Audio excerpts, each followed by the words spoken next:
এটা ছিল মামা বাড়িতে ভোগের ঠিক আগের দিন। আমরা বাড়ির প্রায় সবাই মিলেই একাদশী করেছিলাম, দু একজন বাদে।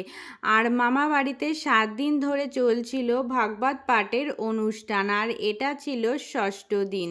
আর সন্ধেবেলায় আমরা সবাই মিলে এখন যাব পাঠ শুনতে। আর এদিকে দেখো, বনু গোপাল সোনার পুজো করছিল। আর সন্ধেবেলায় পুজো কমপ্লিট করার পর বনু আমাকে তিলক পরিয়ে দিচ্ছিল পাঠে যাওয়ার জন্য। তারপরে রেডি হয়ে চলে গেলাম নিচে। আর নিচে এসে দেখি মা আর দিদিও কিন্তু রেডি হয়ে নিয়েছে। তারপরে আমরা সবাই মিলে পাঠে চলে আসলাম।